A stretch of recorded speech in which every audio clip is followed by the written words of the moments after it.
Hello friends, स्वागत है आपका मेरे इस यूट्यूब चैनल मैथ्स मूवी पर। और फ्रेंड्स, यहाँ पर आज हम वर्ग 10वीं की भौतिकी विषय से कुछ प्रमुख क्वेश्चन, कुछ प्रमुख तथ्य लेंगे।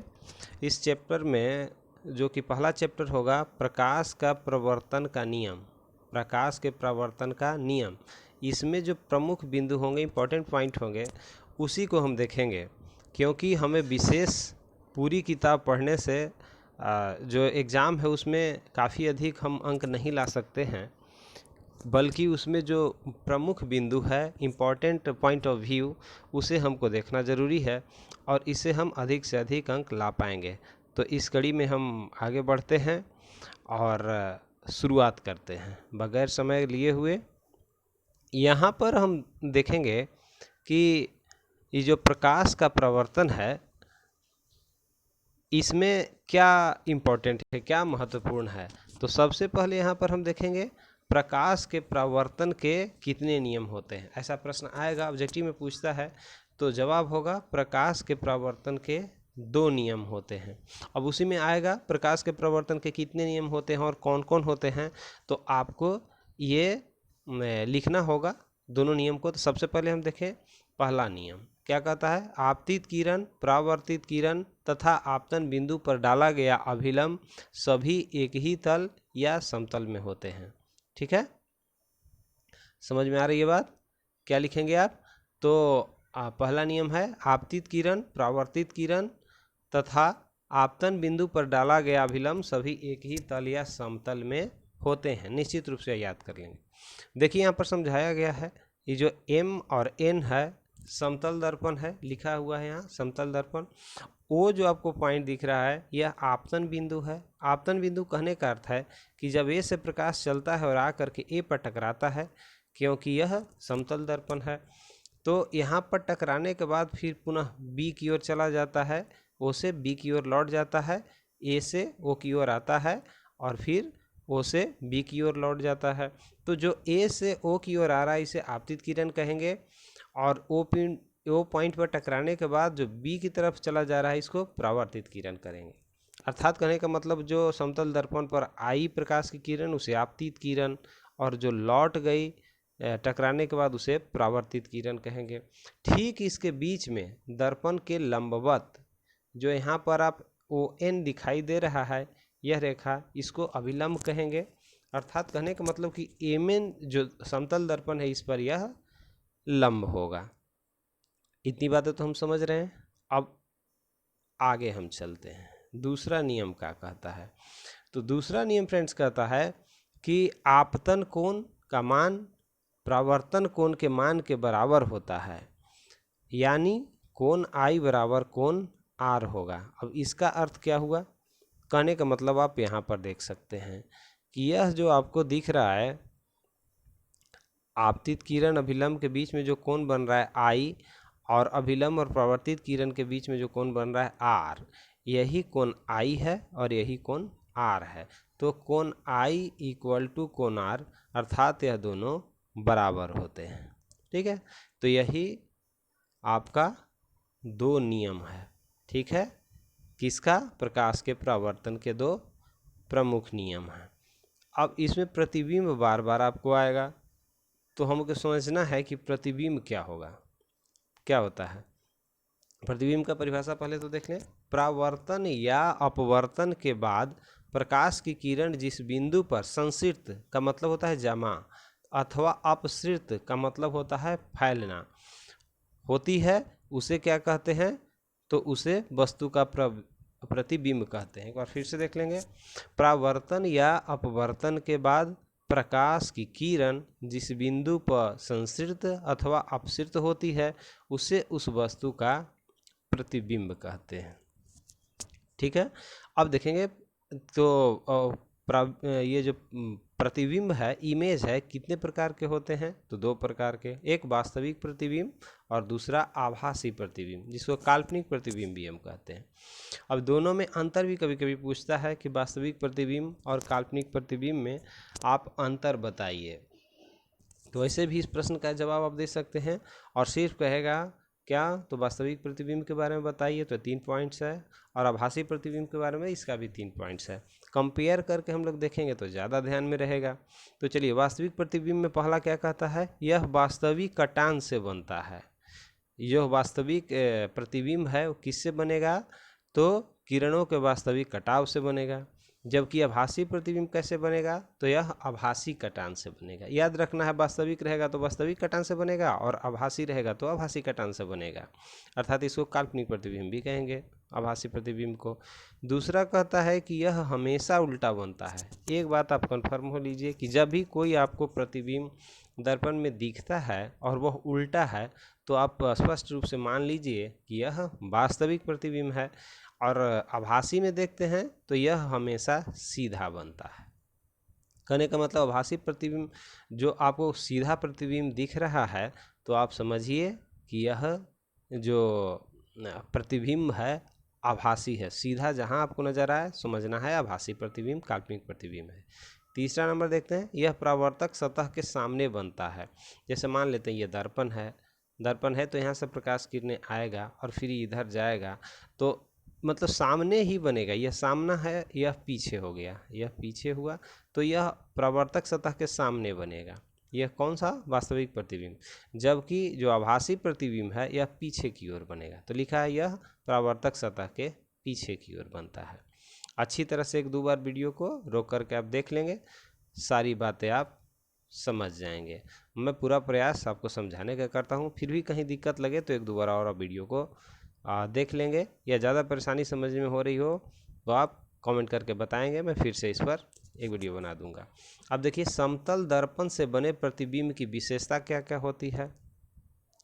तो आप जानिए कि समतल दर्पण से बनने वाले प्रतिबिंब कैसा होगा, तो सीधा होगा, समान आकार का होगा, दर्पण के पीछे एवं आभासी होता है। कौन कौन सा होता है, तो समतल दर्पण से बनने वाले प्रतिबिंब क्या होंगे, सीधा होंगे, बराबर आकार के बनेंगे मतलब समान होंगे, और दर्पण के पीछे कहने का मतलब कि आभासी या काल्पनिक प्रतिबिंब बनेगा। अब गोलीय दर्पण के बारे में देखते हैं। तो जिस दर्पण का परावर्तक सतह किसी खोखले गोले का भाग हो उसे गोलीय दर्पण कहते हैं। एकदम आसान सा परिभाषा है ना। जिस दर्पण का परावर्तक सतह किसी खोखले गोले का भाग हो उसे गोलीय दर्पण कहा जाता है। गोलीय दर्पण 2 प्रकार के होते हैं। कहने का मतलब कि खोखले गोले का मतलब ऐसा समझिए जैसे फुटबॉल है और वह कांच का बना हुआ है, अंदर से खोखला है, तो इसको खोखले गोले के रूप में हम समझ सकते हैं। और इसको इससे काट करके कुछ जो भाग हमको प्राप्त होगा उसे हम दर्पण बनाएंगे, तो उसको गोलीय दर्पण कहेंगे। अच्छा, ये जो आप समतल दर्पण समझ रहे थे, ये तो भाषा हुआ, पढ़ाई लिखाई की भाषा, लेकिन आम घर या बोलचाल की भाषा में हम ऐसे समझें कि जो हम दर्पण देखते हैं, शीशा देखते हैं, अपना चेहरा देखते हैं, वही समतल दर्पण है। ठीक है। अच्छा, ये देखिए, एक दर्पण आपको गोलीय दर्पण यहाँ पर दिखाया जाएगा और एक यहाँ पर दिखाया जाएगा, 2 जगह। दोनों में अंतर देखिए, मैंने बताया था फुटबॉल के आकार का, तो ये फुटबॉल के आकार का है ना। तो उसमें से ए, पी और बी जो इतना भाग आपको दिखाई दे रहा है, यह काट लिया गया है। तो काट लेने के बाद क्या है, अंदर से धंसा हुआ है और बाहर से उभरा हुआ है। अब बाहर की तरफ आप इसको हम पेंट कर दिए या कलई कर दिए, तो क्या होगा, अब प्रकाश किरणें को यह पास नहीं करने देगा। अब मतलब यहाँ पर जो पड़ेगा तो इसको लौटा देगा। कहने का मतलब कि जो चिकना सतह है वह धंसा हुआ है, जो धंसा हुआ भाग है यह क्या है, चिकना सतह है, मतलब अंदर की तरफ धंसा हुआ है। तो इस तरह से जो गोलीय दर्पण बनेगा किसी खोखले गोले को काट करके, तो ये अवतल दर्पण कहलाएगा।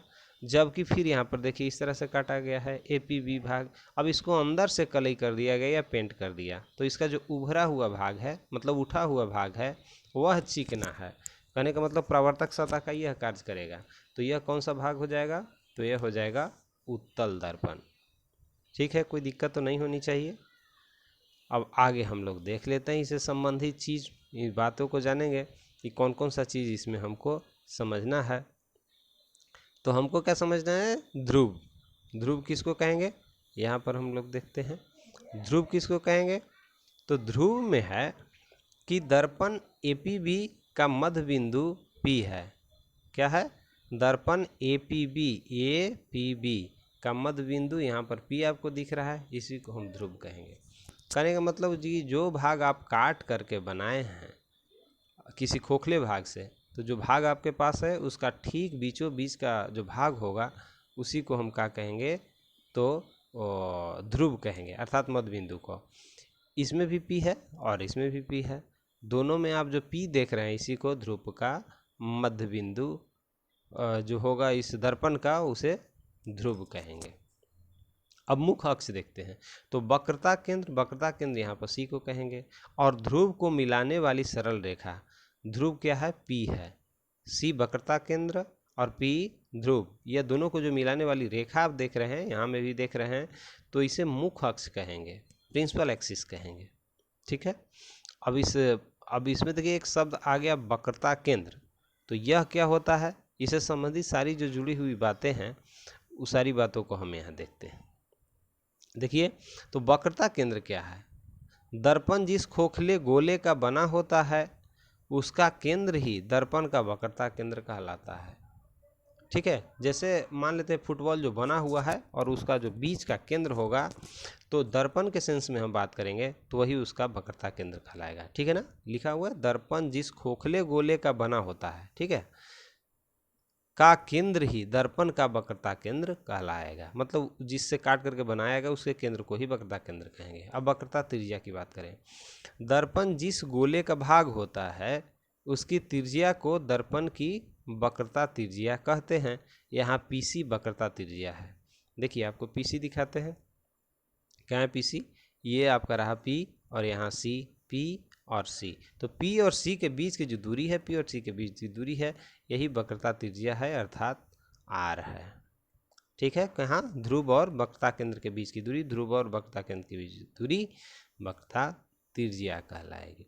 अब एक बात समझिए, यहाँ द्वारक, दर्पण के परावर्तक सतह APB को द्वारक कहते हैं। दर्पण के परावर्तक सतह को द्वारक कहते हैं। अब यहाँ पर देखिए कौन सा परावर्तक सतह है, तो APB, इतना सारा भाग है और इसमें भी APB, यह जो भाग है यह बाहर की तरफ परावर्तक है, यह अंदर की तरफ परावर्तक है, तो यह जो जितनी लंबाई होगा इसको ही हम द्वारक कहेंगे।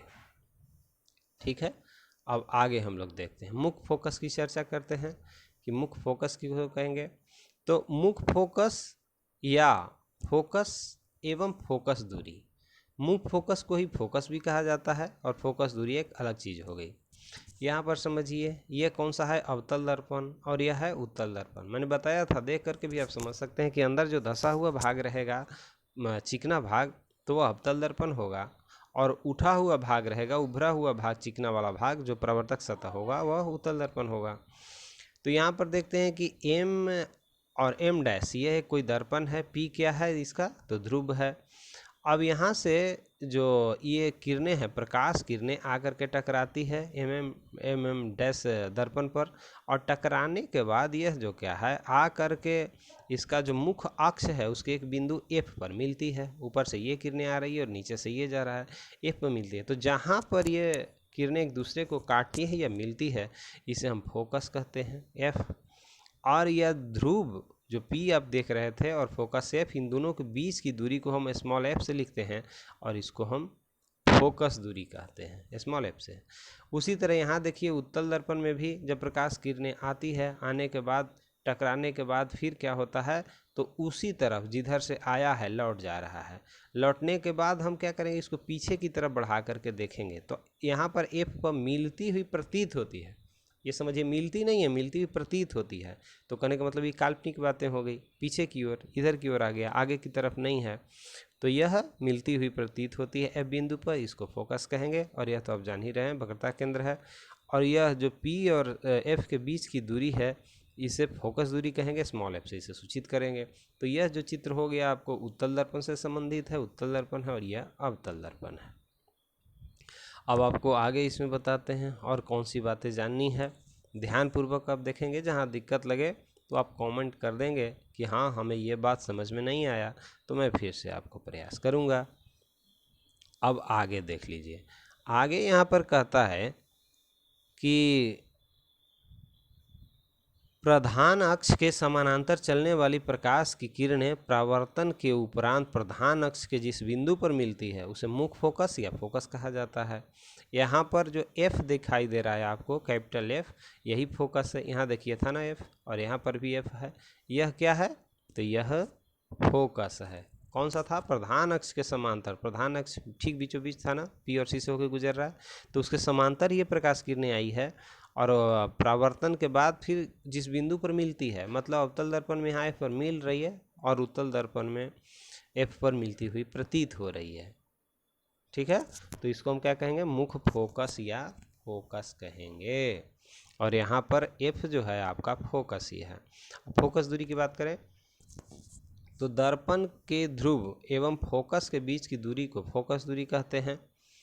PF फोकस दूरी है, बताए थे। P और F के बीच की दूरी है फोकस दूरी हो गया। P और F के बीच की दूरी F, स्मॉल f से लिखते हैं, फोकस दूरी हो गया। अब गोलीय दर्पण में फोकस दूरी एवं वक्रता त्रिज्या में संबंध कैसा है? तो F बराबर क्या होगा? R/2। तो इससे आपको पता चलेगा कि जो फोकस का दुगुना हम कर देंगे तो किसके बराबर होगा? R, मतलब वक्रता त्रिज्या के बराबर होगा। कहने का मतलब वक्रता त्रिज्या में दो समान दूरी का फोकस होगा। ठीक है, कहने का मतलब कि P से जितनी दूरी F का होगा उतना ही C से F के बीच होगा। मतलब यह दो भाग में बटा होगा बराबर बराबर में। जो बड़ा भाग R यह होगा आपको ये वक्रता त्रिज्या के बराबर हो गया दुगने फोकस दूरी के। तो इस बात को हमको समझना है और ध्यान रखना है। अच्छा, अब देखिए यहाँ पर हम देखते हैं कि यह जो है आपका अवतल दर्पण और यहाँ पर है उत्तल दर्पण।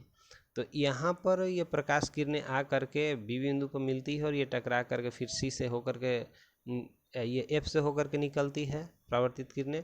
और जब आपको CN है यह अविलंब है, तो AM और C के बीच जो कोण I बन रहा है इसको आपतन कोण कहते हैं।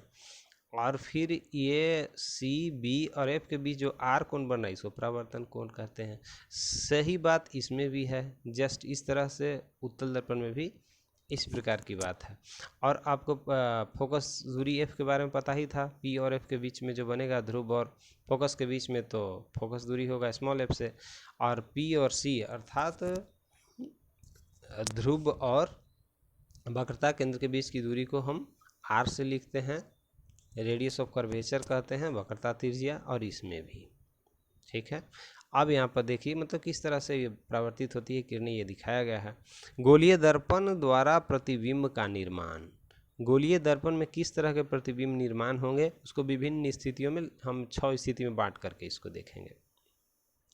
देखिए यहाँ पर समझते हैं क्या करना है वो। तो गोलीय दर्पण द्वारा प्रतिबिंब का निर्माण, चित्र 1। स्थिति फर्स्ट में क्या होगा कि यहाँ पर देख रहे हैं आप सारे जो देख रहे हैं अवतल दर्पण की बात हम लोग कर रहे हैं। तो अवतल दर्पण में जब कैसा चित्र बनेगा, तो जब वस्तु फोकस और ध्रुव के बीच होगा। यहाँ पर देख रहे हैं ध्रुव P है और फोकस F है। जब इसके बीच में AB कोई चित्र है, उसको थोड़ा बड़ा करके आपको दिखाते हैं। AB क्या है? कोई बिंब है, तब इसका जो प्रतिबिंब बन रहा है वह पीछे की ओर बन रहा है और बड़ा भी बन रहा है। देख रहे हैं, तो कहने का मतलब ये दर्पण के सामने नहीं है, तो ये काल्पनिक प्रतिबिंब होगा और बड़ा भी प्रतिबिंब बनेगा। समझ में आ रही बात? दूसरी स्थिति में क्या होगा कि जब वस्तु फोकस पर ही हो, फोकस पर ही A और F है, अर्थात ये जो वस्तु कोई है, बॉडी है AF, फोकस पर ही हो, तब उसका प्रतिबिंब कहाँ बनेगा? तो वास्तविक ही बनेगा, मतलब दर्पण के सामने ही और बहुत दूर अर्थात अनंत की तरफ बनेगा। अच्छा, अब तीसरी पोजीशन को हम लोग देखते हैं। तो तीसरी पोजीशन में हम देखेंगे कि यहाँ पर क्या हो रहा है, तो जब वस्तु वक्रता केंद्र और फोकस के बीच होगा। फोकस F है, वक्रता केंद्र C है, इसके बीच देखिए AB वस्तु है, तब इसका प्रतिबिंब क्या होगा? तो वस्तु के सामने ही बन रहा है, जो कि वस्तु से बड़ा होगा और उल्टा होगा। ये आपको चित्र बना करके दिखाया गया है आरेख के रूप में कि जब यह स्थिति दिया जाएगा और आपको कहेगा कि चित्र बनाइए, तो आप बनाने में आपको सहूलियत होगी। स्थिति 4 में जब बोला जाए कि जब वस्तु वक्रता केंद्र पर स्थित हो तब कैसा प्रतिबिंब बनेगा, तो आप ऐसा बनाइएगा। C वक्रता केंद्र है, यहाँ पर AB वस्तु है और इसे प्रकाश किरणें निकल रही है, फिर ये फोकस से होकर के निकला, फिर यहाँ से डायरेक्ट ये आया आपको फोकस होते हुए, ये टकराने के बाद फिर से यहाँ पर निकला। तो कहाँ पर कटता है, एक दूसरे को काटता है आपको ए पर, ए डैश बी डैश जो आपका हुआ ए बी का प्रतिबिंब हो गया। ठीक है, तो कहने का मतलब ये जो प्रतिबिंब बनेगा जब कहाँ रहेगा, वक्रता केंद्र पर, तो बराबर बनेगा, उल्टा बनेगा और वास्तविक बनेगा। अब पांचवी स्थिति में हम लोग देखते हैं कि जब वस्तु अनंत और वक्रता केंद्र के बीच हो तब क्या होगा। अब ये अनंत हो गया भाग, ये वक्रता केंद्र, दोनों के बीच जब वस्तु है ए बी, तो इसका प्रतिबिंब देखिए कैसे प्रकाश किरणें चलेगी दर्पण से होकर के, और ये फोकस से होकर के यहाँ लौटेगा और यहाँ वक्रता केंद्र से जाएगा, ये एक दूसरे को काटेगा कहाँ, तो वक्रता केंद्र और फोकस के बीच में। तो ये दर्पण के सामने बन रहा है, अर्थात वास्तविक प्रतिबिंब बन रहा है, वस्तु से छोटा बन रहा है और उल्टा बन रहा है। जब आपको यह कह दिया जाएगा कि यह जो स्थिति दिया गया आप चित्र बनाइए, तो इसके हिसाब से आपको यह चित्र बनाना पड़ेगा, और या फिर ये चित्र ही दे देगा और आपको कहेगा कि लिखिए कि कैसे प्रतिबिंब कहाँ है, बिंब कहाँ है, तो आपको ये सारी बातें ये लिखनी है। और वहाँ पर फिर हम स्थिति 6 में देखते हैं, तो कहता है कि जब वस्तु अनंत पर हो, वस्तु ही अनंत पर मतलब इधर हो, और जब यहाँ से जब समांतर किरणें आएगी तो टकराने के बाद फोकस पर मिलता है, अर्थात उसका प्रतिबिंब कहाँ बनेगा, तो फोकस पर बनेगा। ठीक है, अब चलिए अब हम आगे की तरफ कुछ बातें जानें। आगे हम देखेंगे क्या, एक लिस्ट के माध्यम से, जो कि आपको स्थिति चित्र वाइज ऊपर बताए थे, उसको एक लिस्ट के माध्यम से। अब यहाँ पर फ्रेंड्स हम आगे देखते हैं कि जो वस्तु से बनी प्रतिबिंबों को स्थिति, प्रकृति और आकार, तीनों चीज़ यहाँ पर हम जो विभिन्न स्थिति देखे, एक सुव्यवस्थित ढांचा में हम लोग देखते हैं। तो यहाँ पर क्या क्या देखेंगे, तो वस्तु की जो प्रकृति होगा, प्रतिबिंब जो बनेगा वस्तु से, उसका प्रकृति कैसा होगा, उसका आकार कैसा होगा, उसकी स्थिति कैसी होगी, कहाँ होगा, तो हम देखते हैं। यहाँ पर 6 भाग में करके देखते हैं। स्थिति 6 देखे थे ना, तो वस्तु की स्थिति इसमें देखेंगे फर्स्ट कॉलम में, दूसरा में प्रतिबिंब की स्थिति कहाँ बनेगा, और प्रतिबिंब की प्रकृति कैसी होगी, मतलब काल्पनिक होगा, वास्तविक होगा, या प्रतिबिंब का आकार वस्तु से छोटा होगा या बड़ा। देखिए एक में क्या है, तो वस्तु फोकस और ध्रुव के बीच में जब रखा जाएगा, अच्छा ये सारी बातें कहाँ हो रही है, तो अवतल दर्पण के लिए हो रही है, ये बात आप ध्यान रखेंगे। तो फोकस और ध्रुव के बीच में जब रखा जाएगा तो प्रतिबिंब कहाँ बनेगा, दर्पण के पीछे। दर्पण के पीछे का मतलब जिधर से प्रकाश किरणें आ रही है उसका जस्ट अपोजिट, दूसरे तरफ, उल्टा तरफ। प्रकृति उसका कैसा होगा, तो आभासी होगा, मतलब काल्पनिक बनेगा प्रतिबिंब, और उल्टा या सीधा होगा तो सीधा होगा। ठीक है, प्रतिबिंब का आकार का होगा, तो वस्तु से बड़ा होगा। ये सारी बात ध्यान में आप रखेंगे। प्रश्न पूछेगा कि जब अवतल दर्पण में फोकस और ध्रुव के बीच में वस्तु को रखा जाता है तो उसका प्रतिबिंब कहाँ बनता है, उसकी प्रकृति क्या है, उसकी स्थिति क्या है, तो ये सारी बातें आपको आंसर देना पड़ेगा।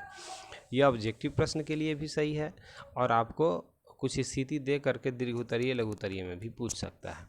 दूसरा, फोकस पर जब रहेगा तब कहाँ प्रतिबिंब बनेगा, तो अनंत पर बन जाएगा। प्रतिबिंब वास्तविक होगा और उल्टा होगा, और वस्तु का होगा, वस्तु से बहुत बड़ा बनेगा। फोकस पर रहेगा तब बहुत बड़ा बनेगा। अब फोकस एवं वक्रता केंद्र के बीच में रहेगा तब का होगा, तो वक्रता केंद्र और अनंत के बीच में बनेगा, वास्तविक बनेगा और उल्टा बनेगा, और वस्तु से बड़ा रहेगा। ठीक है, अब वक्रता केंद्र पर रहेगा तब वक्रता केंद्र पर ही उसकी प्रतिबिंब बनेगी, और यह वास्तविक होगा, उल्टा होगा और वस्तु के बराबर होगा। कहने का मतलब वक्रता केंद्र पर जब रखा जाएगा तो वस्तु के बराबर होगा। वक्रता केंद्र और अनंत के बीच में जब रखा जाएगा तो उसका स्थिति क्या होगा, वक्रता केंद्र और फोकस के बीच उसकी प्रतिबिंब बनेगी। ठीक है, जब वक्रता केंद्र अनंत पर रहेगा तब, और वह वास्तविक प्रतिबिंब होगा और उल्टा होगा, और वस्तु से क्या होगा, तो छोटा होगा। अब लास्ट है कि अनंत पर रहेगा तब क्या होगा, तब फोकस पर उसका प्रतिबिंब बनेगा, वास्तविक और उल्टा होगा, वस्तु से बहुत छोटा होगा।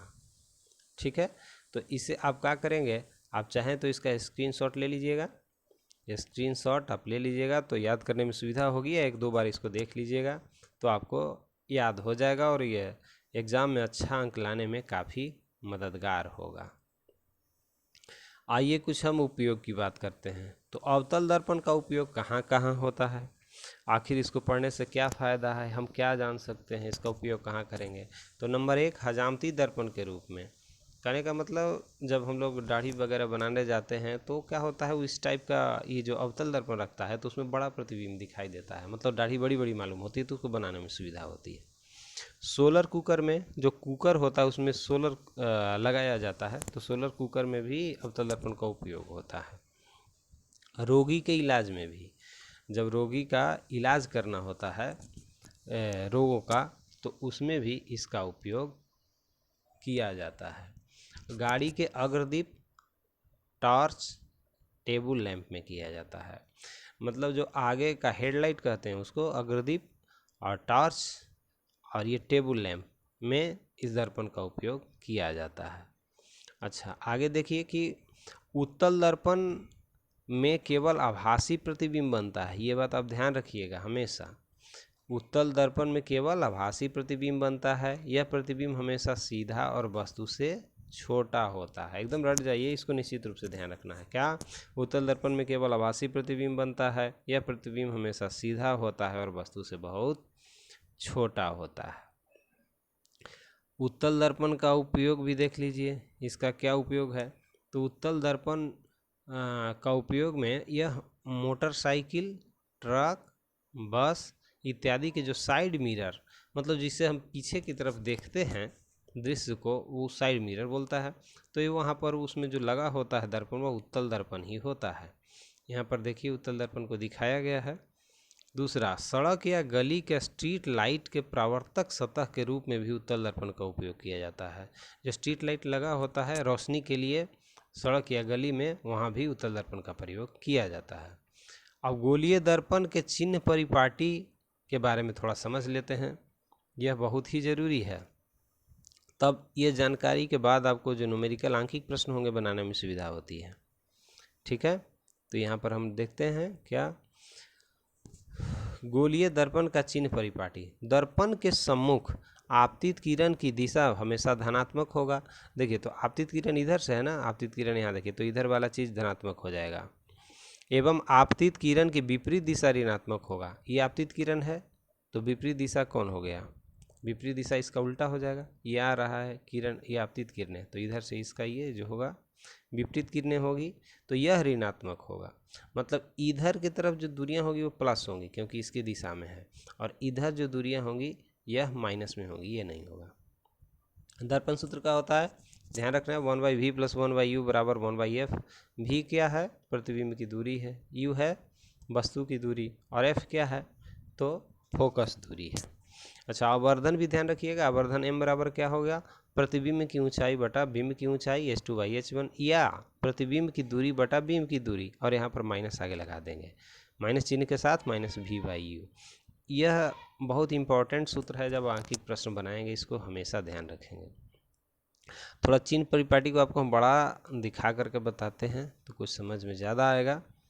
ये क्या कर रहा है कि गोलीय दर्पण के लिए नई कार्तीय चिन्ह परिपाटी कैसा होगा। देखिए, बीम क्या होगा, तो बाएं ओर रखा जाएगा। ठीक है, वस्तु को बाएं ओर रखा जाएगा, तो क्या होगा, आपतित किरण यह है, आपतित किरण, और यह दाईं ओर की दूरी, जो इधर वाला कोई भी चीज़ होगा जब हम नापेंगे ना, जब माप करेंगे तो ये प्लस मिलेंगे, धनात्मक होगा। और ये देखिए बाईं ओर की दूरी, जब इधर हम इधर से मापना करेंगे, ये मतलब आपको ध्रुव से बाएं तरफ, तो ये सब दूरी ऋणात्मक मिलेंगे और दाएं तरफ धनात्मक मिलेंगे। एक बात और ध्यान रखेंगे कि ऊपर की तरफ ये जो अक्ष है x डैश, तो ऊपर की तरफ की जो दूरी होगा यह भी धनात्मक होगा, और नीचे की तरफ जो दूरी होगा यह ऋणात्मक होगा। ये मेन क्या है, तो यह एक दर्पण है। यही बात आपको ध्यान में रखना है, इससे बहुत सारी बातें आपको क्लियर हो जाएंगी। अब हम आगे चलते हैं, देखते हैं कि इसमें और क्या हमको देखना रह गया है। तो इसमें अब देखना रह गया, अब आपको दर्पण की पहचान कैसे करेंगे। ठीक है, तो यह भी बड़ा इम्पोर्टेंट क्वेश्चन है, खास करके मैट्रिक के विद्यार्थियों के लिए। बिल्कुल आप इसको समझ लेंगे, हो सके तो रट भी जाएंगे, निश्चित सेम क्वेश्चन पूछेगा। समतल, अवतल एवं उत्तल दर्पण की पहचान कैसे करेंगे। समतल दर्पण कैसे पहचानेंगे, अवतल दर्पण कैसे, और उत्तल दर्पण कैसे पहचानेंगे। एक में दिया हुआ है बिना स्पर्श किए, मतलब बिना टच किए, बिना छुए हुए कैसे, और दूसरा स्पर्श करके। तो पहले हम चलते हैं स्पर्श, बिना स्पर्श किए हुए। तो यदि वस्तु का बना प्रतिबिंब सीधा सीधा होगा, वस्तु के आकार का होगा, तो हम समझ जाएंगे कि यह समतल दर्पण है। कैसा होगा? जो कोई प्रतिबिंब देखेंगे और देखेंगे तो हमको पता चलेगा कि अरे वह तो सीधा है, और जितना बड़ा वस्तु है उतना ही बड़ा उसका प्रतिबिंब भी है। तब हम समझेंगे कि यह कौन सा दर्पण है, तो अवतल दर्पण है। यह बिना स्पर्श किए हुए देख करके हम समझेंगे। दूसरा, यदि वस्तु का बना प्रतिबिंब सीधा होगा एवं वस्तु से बड़ा आकार का होगा, तो हम समझेंगे यह अवतल दर्पण में है। कहने का मतलब कि अवतल दर्पण में जो भी प्रतिबिंब बनेगा वह बड़ा ही होगा, छोटा नहीं बनेगा। यह वस्तु का बना प्रतिबिंब सीधा होगा और वस्तु से बड़ा होगा। ठीक है, तो हम समझेंगे क्या कि यह है आपका अवतल दर्पण। और तीसरा देखेंगे कि यदि वस्तु का बना प्रतिबिंब सीधा है और वस्तु से छोटा आकार का है, तो अब हम समझेंगे कि वह वस्तु उल्टा है। सीधा और छोटा आकार के रहेगा तो उत्तल दर्पण। ये तो हो गया बगैर टच किए हुए, बिना छुए हुए। और दूसरी स्थिति में हमको क्या देखना है, तो स्पर्श करेंगे तब हमको कैसे पता चलेगा। जब हम क्या करेंगे कि लेंस को, सॉरी कहने का मतलब कि जो दिया हुआ रहेगा आपको दर्पण, उसको जब हम छू करके देखना होगा, तब हम कैसे समझेंगे, तो उसके बारे में भी हमको ये समझ लेना है। ठीक है, तो आ जाइए यहाँ पर हम लोग देखते हैं। स्पर्श करने पर तो परावर्तक सतह जो उसका होगा वह समतल होगा, तो समतल दर्पण, मतलब जहाँ प्रकाश पड़ेगी प्रकाश और फिर वहाँ से लौटेगा, ये समतल होगा। अगर एक समतल बराबर है तो हम कहेंगे कि यह समतल दर्पण है।